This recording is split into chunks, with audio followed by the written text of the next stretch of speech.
करवट बदल रहा है देखो, करवट बदल रहा है देखो, भारत का इतिहास, भारत का इतिहास। जय श्री राम। योगेश अनंतकाली का सभी सुनने वालों को प्यार भरा नमस्कार। मित्रों, अगर मेरा कंटेंट आपको अच्छा लगे तो कृपया लाइक, शेयर और सब्सक्राइब करना ना भूलें। मित्रों, श्री शिवराय, शंभूजी महाराज और राजा राम महाराज, इन तीनों छत्रपतियों को बाबर के घिनौने वंशजों के साथ जीवन भर संघर्ष करना पड़ा। उसी तरह से आसफ जहां निजाम और उसके बाद के आने वाले जितने भी उसके लड़के पोते निजाम है, पेशवाओं को अजन्म उनसे लड़ना पड़ा। 1748 तक तो हम जानते हैं कि स्वयं आसफ जहां निजाम उल मुल्क जिंदा था। 1748 के बाद लगातार अब उसके वंशजों के साथ उदगीर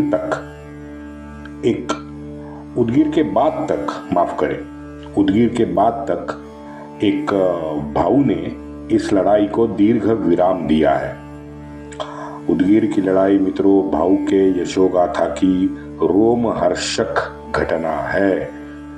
उदगीर के लड़ाई में भाऊ के अद्वितीय पराक्रम, शौर्य और उसके नेतृत्व गुणों की पहचान पूरे भारतवर्ष को करवाई है। अपने चाचा की तरह भाऊ भी पानीपत के सिवा आज तक अपनी जीवनी में कोई लड़ाई नहीं हारा। वैसे भी टेक्निकली अगर हम देखें तो पानीपत में जब तक भाऊ जिंदा थे तब तक तो भाऊ विजय की ओर अग्रसर हो ही रहे थे। वो तो दोपहर 2:30 बजे के बाद 4 बजे तक 1.5-2 घंटे में पराभव हुआ है। उदगीर में निजाम का संपूर्ण पराभव भाऊ ने किया और भाऊ ने 60 लाख रुपए राजस्व देने वाला एक बड़ा क्षेत्र अपने हिंदवी स्वराज्य में निजाम का था वो जोड़ लिया। एक उदाहरण देता हूं, उससे स्पष्ट होगा। निजाम के हैदराबाद यानी हमारा भाग्यनगर, निजाम के भाग्यनगर का 1901 में लिखित सालाना राजस्व 4.5 करोड़ रुपए था। 1901 में 4.5 करोड़। अब 1901 में 4.5 करोड़ राजस्व देने वाला मुल्क 1760 में अगर 60 लाख राजस्व का मुल्क छोड़ देता है, उसे छोड़ना पड़ता है, वो अब शत्रु प्रदेश बन जाता है, तो आप सोचिए वो 60 लाख की कीमत 1760 में कितनी होगी।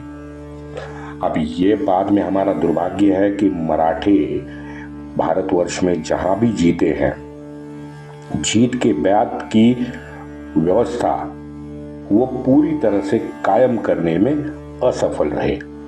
चाहे बंगाल हो, बिहार हो, अटक खैबर हो, लाहौर हो, कर्नाटका का नीचे अर्काट हो, और आधे से ज्यादा हमारे आज का मराठवाड़ा भी हो। लेकिन आपसे एक प्रार्थना है कि मराठों के दोष निकालने के बजाय तात्कालिक परिस्थिति का अभ्यास भी करना जरूरी है। मेरे ख्याल से मराठों के पास समय की बहुत कमी थी। क्या करें मित्रों, पूरे देश में लगभग 800-900 साल का कूड़ा कचरा भरा पड़ा था साफ सफाई को, और वो पूरी तरह से अगर साफ सफाई करनी है तो समय तो लगता है। आप देखो आज भी हम पूरी तरह से साफ सफाई नहीं कर पाए हैं। कोई लेखों में मैंने पढ़ा है कि मराठे अधीर थे, बस अपने अहंकार को जिताने के लिए वो वृद्धिंगत होते चले गए हैं। इस वाक्य का अर्थ तो मैं समझा नहीं, बिकॉज अहंकार को क्या अहंकार है, पर्सनल अहंकार कौन सा था जिसको मराठों को जिताना था। मित्रों, ये विषैली सोच है, ऐसा मैं मानता हूं। लेकिन दूसरी तरफ आप ये भी देखो ना, जहां मराठों ने राज्य कायम किया है उस प्रदेश में सामान्य जनजीवन कितना सुखदाई और आनंदी था, ये भी जरा चेक कर लीजिए, कंपैरिजन कर लीजिए। वैसे पिछले कुछ एपिसोड पहले मैंने कहा था कि आज आपको दिल्ली, पश्चिमी उत्तर प्रदेश और गुजरात, महाराष्ट्र और उत्तर कर्नाटका, इन दोनों के बीच में कंपैरिजन करनी होगी। ये अशांति, निराशा, द्वेष, कपट कौन से प्रदेश में ज्यादा आज भी हम पाते हैं वो देखना पड़ेगा। भाऊ ने निजाम अली को उदगीर में घुटनों पे ला दिया। हिंदवी स्वराज्य को बड़ा सा इलाका, प्रदेश मिल गया, लेकिन वहां नाना, मैंने जैसे ऊपर कहा, व्यवस्था कायम नहीं कर सका। एक तो समय की कमी थी, दूसरा ये क्षेत्र कागजों पे हमारे शाहू महाराज के एक मानस पुत्र हुआ करते थे, फतेह सिंह भोसले, जिनको शाहू महाराज ने ही अक्कलकोट रियासत देने का फरमान सुनाया था। अब ऐसे ये फतेह सिंह भोसले 1760 के नवंबर में उनका निधन हो गया। मैंने आपको जाते जाते बताया था। उनका एक पुत्र था शहाजी भोसले। अब ये शहाजी भोसले राघोबा दादा जितना ही मनमौजी और बेदरकार बंदा था, लेकिन शहाजी भोसले में उतना पराक्रम भी तो नहीं था जो राघोबा दादा में था। तो शहाजी भोसले तो पूरा नकारता निकला। और सुनिए, उसकी मदद के लिए मित्रों बारामती का बाबूराव नाइक भी था। बाबूराव नाइक तो आप भूले नहीं होंगे, क्योंकि बाजीराव को उसने 36,000 रुपए का कर्जा दिया था। बाजीराव के मृत्यु के बाद कर्जा मांगने के लिए वो हमेशा नाना के सामने दरबार में पुणे में रोज खड़ा रहता था। बाजीराव ने तो हद की थी कि वो 36,000 रुपए लेने के लिए बकायदा बाबूराव नाइक ने शनिवारवाड़ा के बगल में एक कोठी भी खरीदी थी। ये तो खानदानी साहूकार ही था। तब आगे जाके कर्नाटक से मिले पैसे को नाना ने बाबूराव के मुंह पे मार दिया और बलात् उसको बारामती भेज दिया। ये मैंने आपको सुनाया था। लेकिन ये बाबूराव मरते दम तक अखंड, कोल्हापुर के संभाजी हो, चंद्रसेन जाधव हो, नागपुर का रघुजी भोसले हो, इन जैसे प्रमुख पेशवा विरोधी लोगों के साथ राजकारण करता रहा। आपको याद होगा तो ये अब वयस्क हुआ बाबूराव का संपूर्ण मार्गदर्शन होने के बावजूद अक्कलकोट का शहाजी नकारा निकला। अब उसका साथ न मिलने की वजह से नाना को वो संपूर्ण अभियान आधा रखना पड़ा। मरने से पहले मित्रों नाना ने उद्विग्न होके नीलकंठराव पटवर्धन को अक्कलकोट का कारभार सौंप दिया था, यानी शाहजी भोसले को निष्कासित किया था। ये नीलकंठराव युवा थे और सरदारों की दूसरी श्रेणी में आते थे, और यही कारण है कि नीलकंठराव पटवर्धन पानीपत की अभियान में शामिल नहीं थे। वो तो मराठवाड़ा में करार में मिले प्रदेश को निजाम से छुड़वाने के लिए लगे हुए थे। जैसे मैंने कल आपको बताया, पानीपत में शेर अगर जख्मी होता है तो तुरंत निजाम अली जैसा शातिर, जर जोरू जमीन का भूखा सियार, मद्रास के अंग्रेज मुरारराव घोरपड़े, हनुमंतराव निंबाळकर और वो दक्षिण के जो चवन्नी छाप नवाब थे ना, कर्नूल, कड़ाप्पा, सावनूर के इत्तू से सुल्तान, अब निजाम अली ने उनको साथ लेकर कलबुर्गा की तरफ से, कलबुर्गा यानी वो दक्षिण महाराष्ट्र उत्तर कर्नाटका पे पड़ता है, महाराष्ट्र पेशवाओं पे हमला करने के लिए इन चिरकुटों को सबको जमा करके निजाम अली ने धावा बोल दिया। अब सबको साथ लेने के लिए निजाम अली ने जमीनों की खैरात इन नवाबों को बांटी, क्योंकि उसको निजाम अली को पता था जमीन मेरे बाप की नहीं है। हाँ? और सिर्फ वादा तो करना है, कहाँ प्रत्यक्ष तौर पे जमीन देनी है, बस वादा करो। ये टिपिकल डीएनए जो है ना उनका, वो निजाम अली ने दिखाया।